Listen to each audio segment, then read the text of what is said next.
Hello guys and welcome back to another video. I hope you had a good New Year's celebration and that the New Year is going to be a good one for you moving forward. So today what I have for you is my thoughts on the new PTS patch notes and what this means for tanking moving forward. Now obviously one of the most interesting changes, or at least the most controversial, is the changes to Ice Staffs, which allows it to be used as a tanking tool.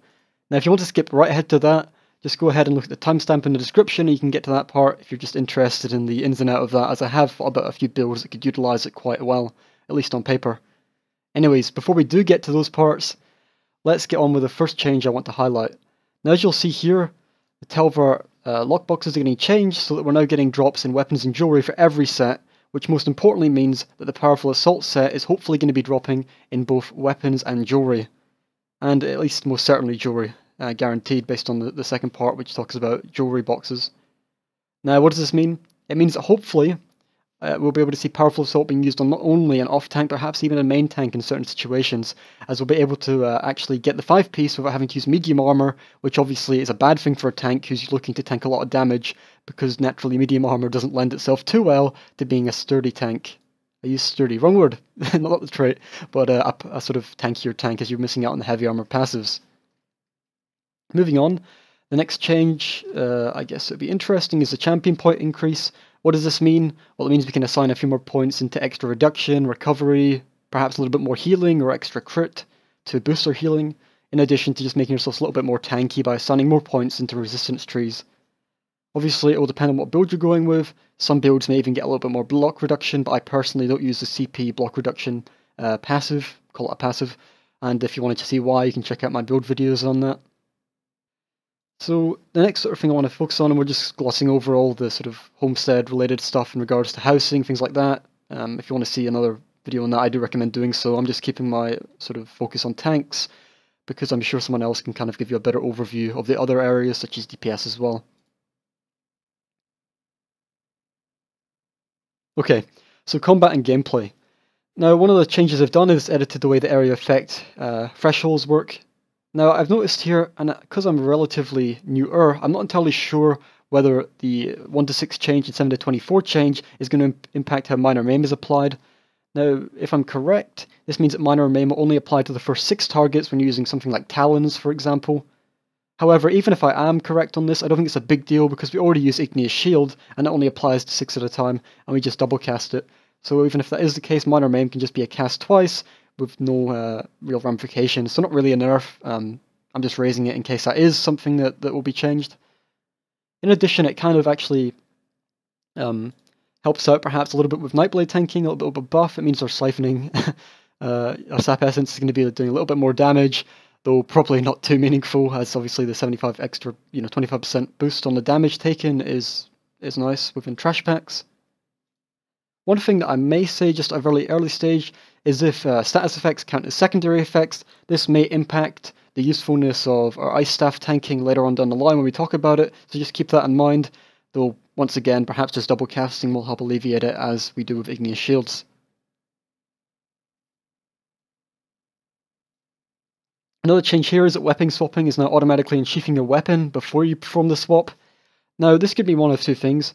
I've run into I call it a bug, perhaps it's not, but where I'll weapon swap to my other bar, and then it will do this weird double animation where it draws out the weapon again. Now if it's fixing that, that means nothing much has changed and there'll still be a small window where block is down.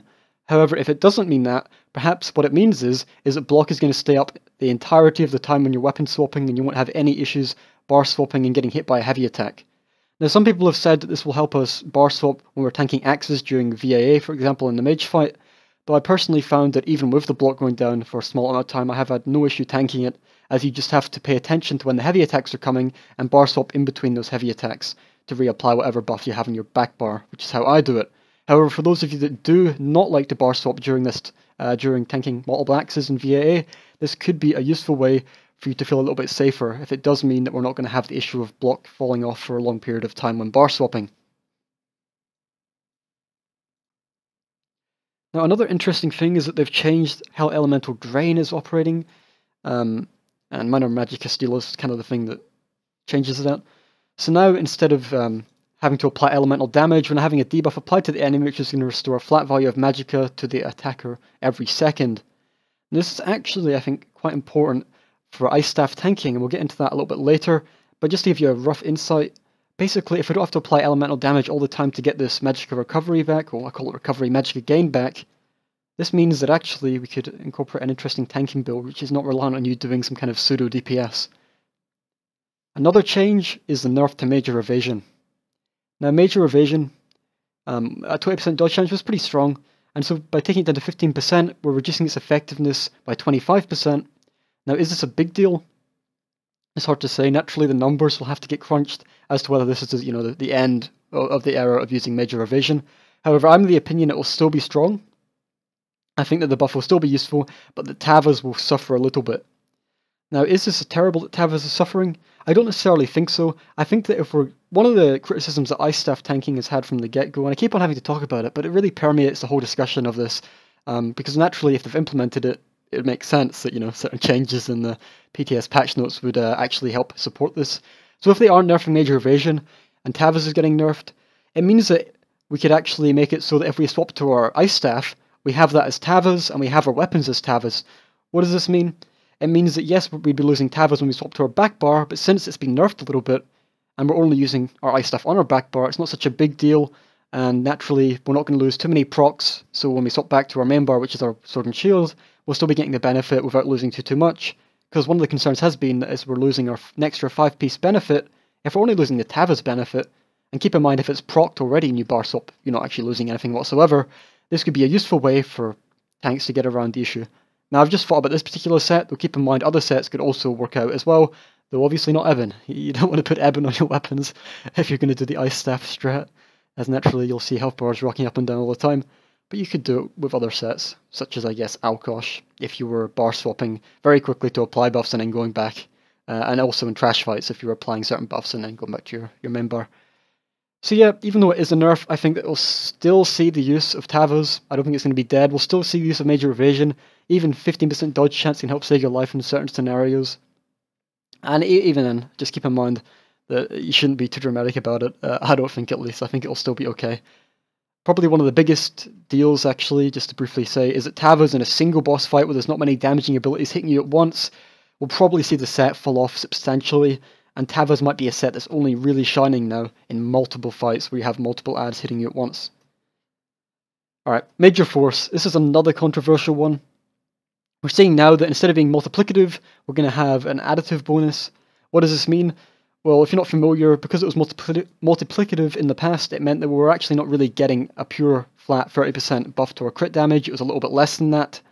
And so what they're claiming in the patch notes is that by making it 15% as an additive bonus, we're going to be getting roughly the same damage. Now, I'm a bit skeptical, only because I do not believe we're having that degree of diminishing returns to make 30% roughly equate to 15% additive bonus. This means that I think it's going to be a nerf of some sort. As to how extreme this is, I cannot say at this point in time, though I still think the ability will be used. I mean, irrespective of the fact, at least with regards to tanks, the other ultimates we have are not really going to be buffing your group's damage at all, really. So I think that even if it is a nerf, more damage is, at the end of the day, going to be better than no damage whatsoever, so I think Warhorn is still going to be used. Perhaps the importance of a Warhorn rotation will diminish slightly, but I don't think it's quite as dramatic as Rest in Peace Warhorn or Goodbye Warhorn. I think it'll still be viable and used. Also, a little bit of a nerf to Minor Force. Trap is also going to be used, and maybe Guard might come in a little bit more strongly, because Guard is an alternate option which gives Minor Force permanently to whoever's guarded. So, Minor Lifesteal. Now, we could have some weird tanking builds or utilising the Minor Lifesteal from the Undaunted tree. However, I don't think so. It's a bad ability, but I don't know, what I'd mention, I guess. Moving on now to Dragon Knight changes. So, Fiery Grip, we have a little bit of a buff to the Major Expedition, which is nice, makes us a little bit faster. And now, how could we utilise this as a tank? Perhaps in certain fights, first boss, for example, in VMAL, just as he's about to use his ability, which you have to hide behind a pillar or you'll die, I don't know the ability name exactly, you could always proc a Fiery Grip onto him, which then will allow you to movement speed quickly to behind a pillar. Could help there. In addition, I guess you could use it with some... I mean, there's multiple cases where you have to get back to the boss. I mean, first boss VAA, when you run to the little portals, you have to get back to the boss quickly to apply Minor Maim so his AoE doesn't kill your group members, potentially. So you could do that, you could apply it and then quickly run back to your group. Could work out there. Now coagulating blood has been changed a little bit. Now as you see here, you're going to be healed for 33% of your missing magicka. Now this kind of is in support of the Ice Staff changes, right? If we're stacking a lot of magicka, it means if we've got a lot of magicka missing, we're going to be getting a lot of healing back and healing ourselves really strongly. However, I'll talk more about the theory crafting behind how Ice Staffs and magic tanking could work, as I have having a little bit of an issue with it currently, in that conceptually it seems to work a little bit different than the standard max stamina and magicka recovery tank that DKs often use. Hardened Armor's also got a buff, which is nice. Increasing to 15% damage shield makes it a lot stronger in my opinion. Before it was kind of a very marginal shield, but now I think it's a lot stronger and I'm using it at least, well, I'll be using it moving forward pretty much exclusively. They have kind of, not really nerfed, they've kind of just messed around with the iron skin numbers and how that works. Keep in mind that, as they say here, pretty much it's going to work out the same when you have it max rank, so there's going to be no real change there. They've also buffed volatile armor. What does this mean? I guess it perhaps may be a PvP change more so than a PvE change. You could perhaps use it to draw aggro a bit better when you're using it, and also help with. I can't really even say it's going to help you clear things quicker. The amount of damage it's doing is marginal, so look, it's a buff. It's nice, I guess. Why not? So the battle work change is nice. It allows us to get a better feedback on what we're actually getting resource-wise. More of a just quality of life thing more than anything. Moving on to Nightblades. From memory, Nightblades don't have too much that has changed. Yeah, I don't see too much that's changed for Nightblades, to be honest. Obviously, we're not using Summoned Shade, so we're not going to see the fancy, nice animation for Argonian and Khajiit. Strife getting changed perhaps is an issue. I don't use Strife on my tank, so I can't say that it's going to affect me too much, though perhaps a future build might utilize it, and if that's the case, well, kind of sucks that it costs more. Though keep in mind that the cost of Strife was already so low that, at least for tanks, I don't think it might be too much of an issue. Maybe if you're running some sort of build which has low magicka and you want to be using this ability, you'd be a little bit annoyed though. I could see why. I can definitely understand why some people are upset about it.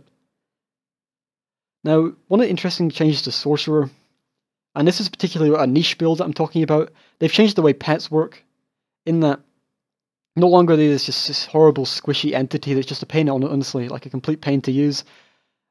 They've finally increased Winged Twilight's health by 100% and its resistances by 100%. Now the reason I focus on Winged Twilight is because this can actually enable a really interesting build, I think, which is a Magicka Sorcerer build, and you use the morph of Winged Twilight, which heals your group. Now in a trial situation, though I think that's really viable, no, it's only going to be healing, I believe, is it 2 or 3 extra targets, other than itself? I think it might be 2. And this means that for me, it's going to really shine in group situations and 4-man group situations, and you could even utilize a Frost Staff.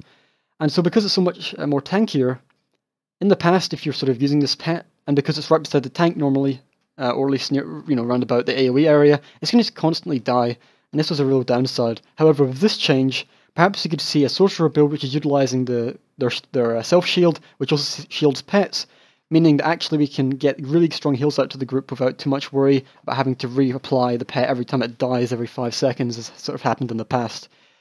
In addition, perhaps we wouldn't even have to use the kind of weaker pet shield and actually use just a stronger self-shield ability. As our pets are now stronger, we don't have to worry about buffing them. Keep in mind though, I'd only recommend using Winged Twilight in the tank build. I don't think other pets are really that useful. And yeah, strictly for group content, you could be a real heal powerhouse, especially being able to stack match magicka, as no longer do we have to worry about our stamina if we're using an Ice Staff. Other changes with Sorcerer. Hurricane's been changed, but it's not really affecting us as tanking players. One thing I will say though, is that because of this Ice Staff change, pretty much when you block, it's going to be reducing the magicka, so you're using magicka to block instead of stamina. For our Sorcerer, because one of their ways of getting their major defensive buffs is through Hurricane, for example, we could actually use this and use our stamina pool kind of like a buff bar and just utilize the stamina ways. So we have stamina Evasion, stamina Hurricane, and use those 2 buffs and pretty much just dedicate our stamina pool to that and dedicate our magicka pool to healing, utility, things like that. So actually, it could work out well with an Ice Staff. Not really like anything that's changed, right? I'm just saying that in regards to how the Sorcerer works, the fact that their buffs are stamina based is actually kind of useful and could work well with an Ice Staff tanking build. With regards to Templars, there's been a few changes. Now, Power of the Light's getting changed so it does a little bit more damage. That's nice, I guess. My Templar build at the moment runs Power of the Light to sort of shred the resistances of the boss even further. In addition, there's been a few more changes, so like Restoring Aura, for example, is going to give Minor Magicka Steel. Now, this could mean that as a tank, we could be running this to mean that allies don't have to run Elemental Drain or something of the sort. But also it probably means that other classes which aren't Templars are going to suffer, as suddenly Siphon Spirit and Elemental Drain are no longer as strong, as Templars have Minor Magicka Steel already inbuilt into their builds. The only thing I will say is that Restoring Aura wasn't that popular in the past, but perhaps now with the changes it will become a meta pick and Repentance will fade out of popularity. Though perhaps we'll see one Templar use it and another Templar use, so one more for each, basically. Moving on to the changes, let's finally get to the interesting part. So here we see the Elemental Drain is getting changed. We're no longer getting a flat value of Magicka whenever we deal this damage. Instead, we're just getting a Minor Magicka Steel buff, which means, I assume, this means we don't have to be applying elemental damage to get it. I assume we just have to be attacking the enemy. Though maybe that's a wrong assertion to make. In addition, we're seeing the Elemental Ring. The Impulse Morph is getting nerfed, so we're no longer having extra damage from that. Now I raise this up, sorry. Obviously it's not a tanking ability, but I think that Pulsar could work quite well in a tank role when using Ice Staff, and so I think the fact that this has been nerfed is both a negative and a positive. It's a negative because perhaps other DPS who were using Impulse in the past will now actually swap over to Pulsar, so that's bad because if we're using it as a tank to provide that 10% HP reduction utility, or not really utility, but burn time improvement, it means that actually we're kind of not really providing much. I guess we're only really providing minor maim at that point, though keep in mind it's also a benefit perhaps because we're not really losing much in terms of added DPS if you're worrying about that, I guess. So yeah, Trifocus is probably the main change, or one of them. This passive ability now taunts the enemy after you use a fully charged Frost heavy attack. So, first off, we're probably going to see a lot of rage happening in random groups. You're going to see some guy who's got his fancy Ice Staff, maybe perhaps he's just done VMA and he's got a perfectly sharpened VMA Ice Staff, and he's like, oh hell yeah, I may as well use that until I get my Fire Staff. And we're going to end up with people getting taunted, the boss onto them, and they're going to die, and they're going to blame the tank, and it's going to be the tank's fault, and you're going to get a lot of shit, and it's going to be terrible. Hopefully it doesn't happen too much, and perhaps we'll have to hide in our guild groups for a while. But obviously the more interesting change is, how can tanks utilise this? And I've been thinking about whether we could see us completely move over to using double bar Ice Staff. Now one of the things that worries me about this is that getting our minor resistances, our major resistance shreds on the boss for Pierce Armor, we're not going to be having that. Now obviously we can get around this, so we can use the Nightblade abilities, such as, Mark Target, to be getting the resistance shreds. That could work out well. We could also be using certain things like Elemental Drain to apply the resistance shred to spell resist, if we use that on our staff bar. But I'm not entirely sure if we have space for it based on what I've looked at so far. So there's multiple ways we can get it. We definitely don't need Pierce Armor, though I think Pierce Armor is probably one of the most convenient abilities, and utilizes stamina, which, I guess stamina might be an issue. I'll have to think about that. But I'm thinking that at the very least, Pierce Armor will still remain one of the most powerful and most convenient ways of applying Resistance Shred to the enemies. Now obviously, as I said before, I talked about a little bit before, this passive ability now causes your block to drain Magicka instead of stamina, and it's going to stop your Magicka recovery. Now one of the reasons I'm worried about this, at least skeptical, is that in the past we had the meta, just to reiterate, is like a high stamina pool to boost our vigor heals with Magicka recovery, which meant we weren't really caring about our Magicka pool so much, we were just trying to get good recovery so we could cast abilities a lot. In addition, let's just imagine a Dragonite for a little bit. So we have Igneous Shields, Talons, and Chains, and they're quite frequently used, right? Now we didn't really care about how Magicka scaled with it, so what do I mean? We don't really care how much damage our Talons is doing, we don't want to boost our max Magicka to some high level, do we? Once again, with Igneous Shields, we don't really care. Well, obviously, Igneous Shield doesn't scale with Magicka, it scales with max HP, so we did put that up. But we didn't really care about, lots of Magicka. We just wanted to have high regen so we could cast it more often. And likewise with Chains, the damage was inconsequential, it didn't really matter. However, if we inverse that, right, and the main issue I have is that Vigor is one of the strongest heals at the moment the tanks use. If we inverse that and have high stamina recovery but low stamina pool, it means the Vigor is going to be hitting a lot less hard, and even though we have a high stamina recovery, I don't know if it'll be that useful. One thing I will say is that perhaps you could see some kind of hybrid tank build emerge, where we have perhaps a more even split of stamina to magicka to sort of hit that nice point, you know, so that our Vigor's still utilizing enough healing to be useful to the group. However, my skepticism here kind of leads me to say either there's going to be some new build that comes out where we have strong magicka heals and Vigor is kind of just like a support ability in the background that we're using excess stamina on, in addition to the buff idea I said with like Sorcerer, for example, where we're using stamina buffs, and that's what the stamina pool is used for. That could definitely work out. However, the alternate way I think, which could be really strong, and certainly it seems on the face of it a little bit more viable, is using an ice staff on the back bar and a sword and shield on the front bar. In addition, naturally, sword and shield is also going to be mitigating a bit more damage due to some extra passives in the sword and shield line, because as you see here, what we're getting is 20% block reduction and increase the amount of damage you block by 20% and 30% reduction on the cost of block, which is not quite as strong as sword and shield. So if we run it on our back bar, what benefits could we possibly give to the group? Well, traditionally, and this is going to be talking about Nightblades in specifics, as I have been thinking about Nightblades in particular, though obviously I've already talked about how Sorcerer could work well, and potentially Templar. With respect to Nightblades, one of the things I've talked about in videos I have centered on my Nightblade is that we don't have access to an AOE minor maim. This means when we're fighting trash packs, or want to apply minor maim to multiple enemies which do a lot of damage to the group, it's been a little bit difficult and perhaps a little bit clunky because we've had to be investing all that stamina into individually going around and applying minor maim through Heroic Slash. So, now quickly I need to find it. Where is it? So, let me just see.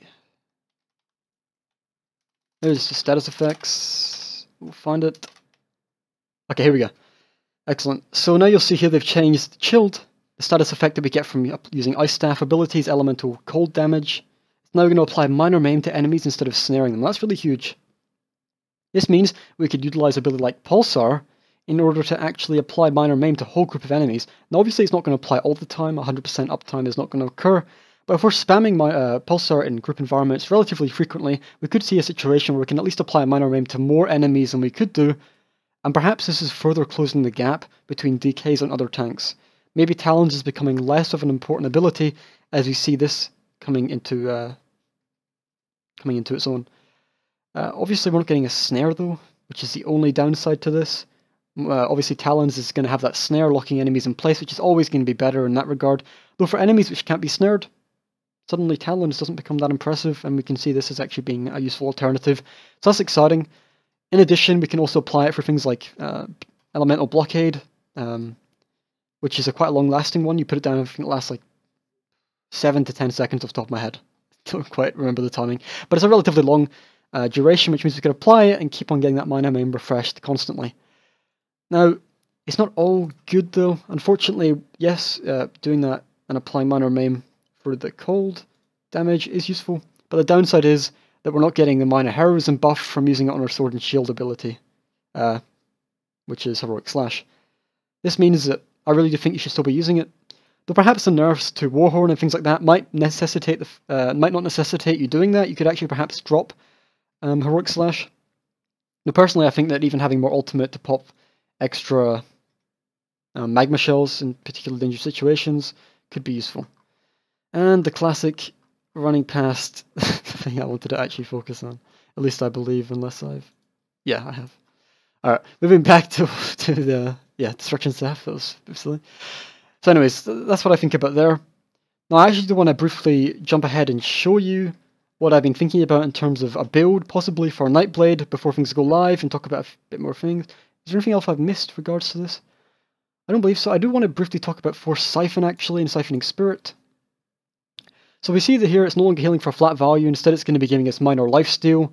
This means that it's just healing us more. I believe it actually heals us a bit more. I think it depends on the group DPS, to be honest. If you have a really high DPS group, perhaps it's comparable, but on a lower DPS group it's going to be giving you more healing as it's a flat value. I believe it's 400 HP a second or something like that. Flat value. States it somewhere in the patch notes. But obviously not too much of a big deal. It's a nice little heal that probably will still be used. Now you notice here that the morph no longer restores 1% of your maximum magicka, it's also going to apply minor magicka steal. Now if I read this correctly, is this saying that Siphon Spirit is going to be giving us both the minor lifesteal and minor magicka steal? If that's the case, then I'm tempted to say rest in peace Elemental Drain. The only real reason you'd be using it now is for that spell resistance debuff, if perhaps you're using some kind of interesting double Ice Staff tank build, which I'm not necessarily convinced will be meta.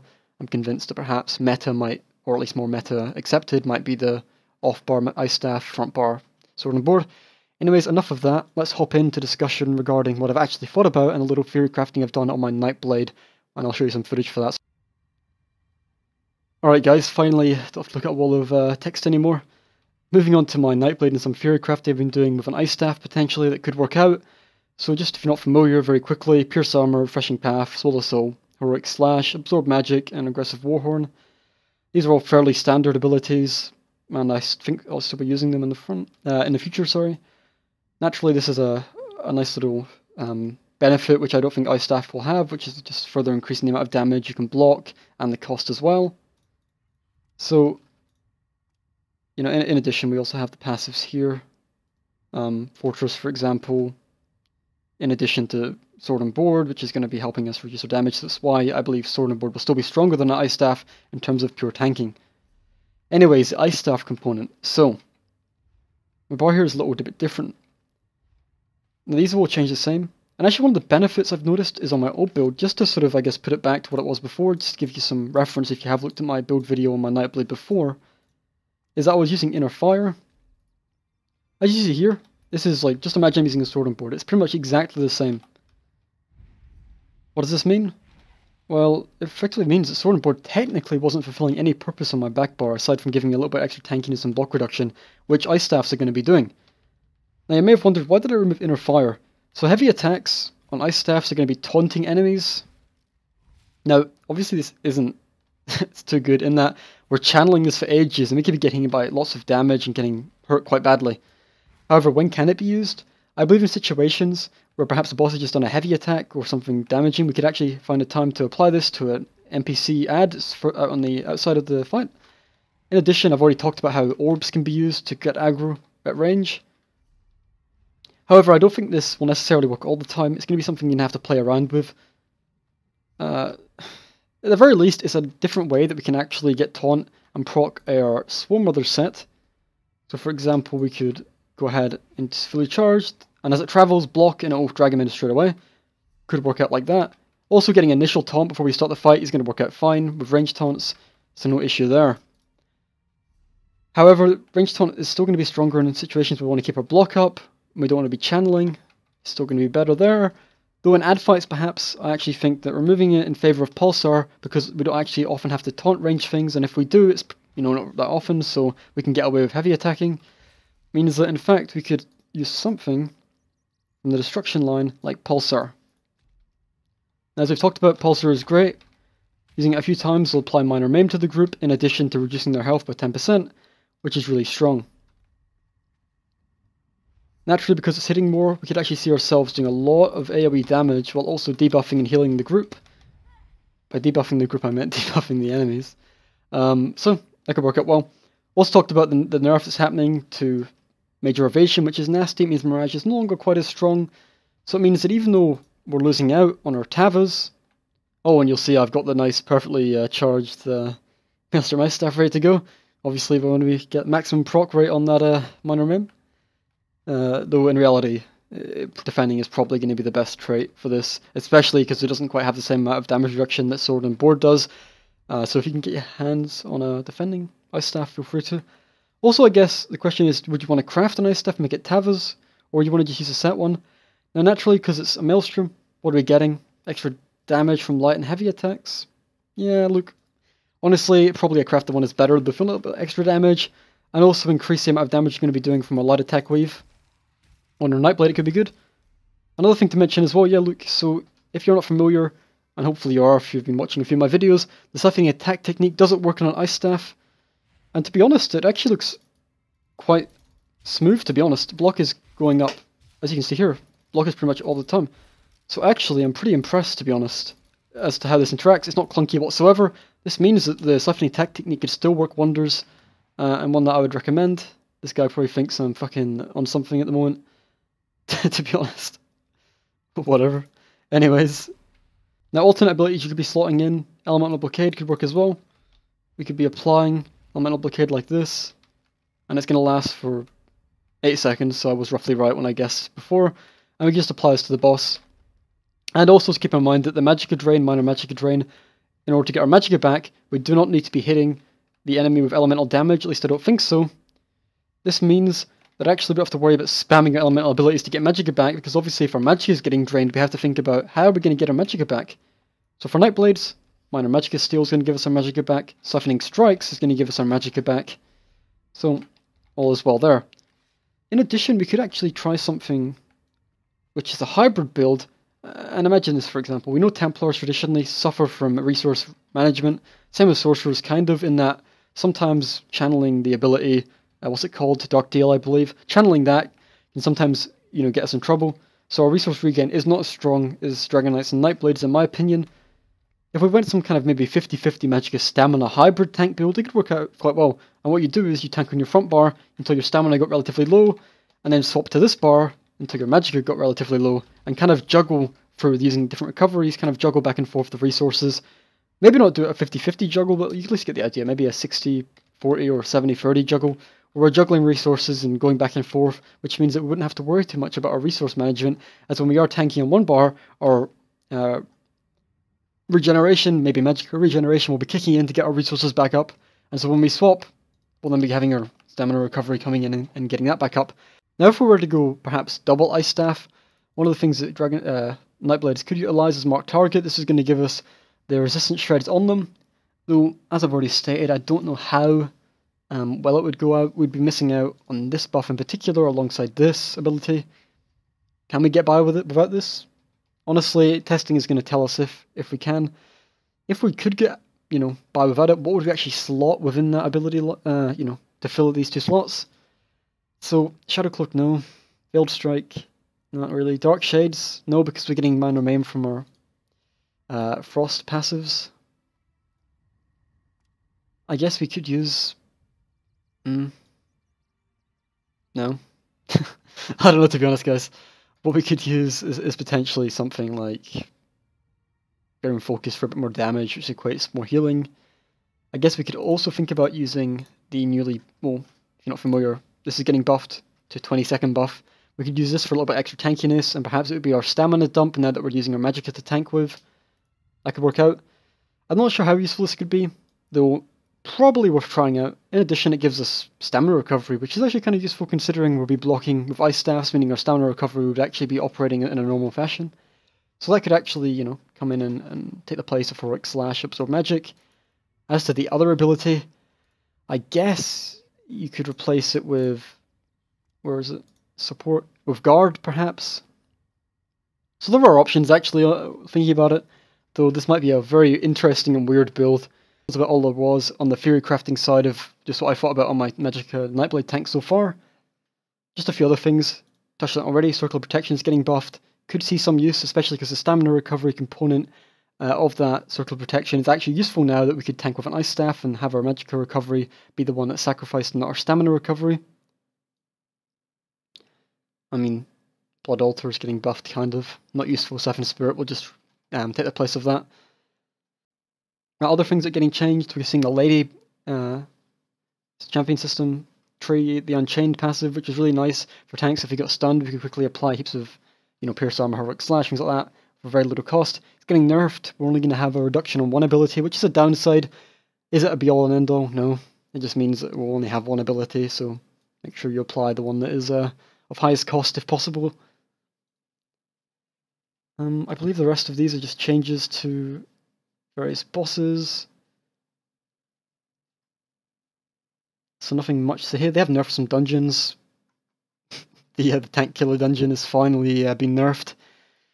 No surprise there, though. I'm kind of sad to see it go. I did enjoy having that kind of, threat of getting one shot. It did keep you on your toes, and it's something, honestly, as a tank, that you get complacent eventually. You think you're unkillable, and that was something that really woke people up. It's a shame that it's been nerfed. Hopefully not too much. Though I imagine it's not going to be one-shotting people. Moving on. Okay, this is another thing that I forgot to mention. Hisbark in relation to the major evasion. This is going to be nerfed, obviously. 15% is going to actually impact Hisbark quite significantly. I've never really rated Hisbark to begin with. I always believed it was kind of a semi-beginners to advanced set that you didn't really want to rely on, as obviously you can get the buff for just using an ability, and that slot that you're putting that buff into wasn't really used for anything else in particular, but keep that in mind. Sentinel of Ricomez being nerfed a little bit. This could be a problem for tanks that use this, so often it's healers that utilize it, so nothing to worry about there. Other than that, I honestly am fairly sure, as far as I can tell. But yeah, that's it. Anyways, guys, thanks once again for listening to it. Hopefully you found my insight interesting, and if I did miss something, please do mention it in the comments. I'll be sure to engage in a dialogue with you, have a chat about it, and sort of think about it together. And if you have any questions about what I've said, want some clarification, please feel free to do so in the comments. I'll be happy to assist. And as always, I do appreciate the subscriptions and the likes that I get in my videos. Any support is really great and helps the channel grow. So please do continue to do so if you did like what I do. And yeah, more videos to come shortly. I'm working on a tanking tips video, in addition to perhaps some more updated Fury crafting build videos coming soon. So that's to look forward to. Anyways, guys, once again, hope you have a great new year moving forward into 2017. And I'll see you on another one. Bye for now.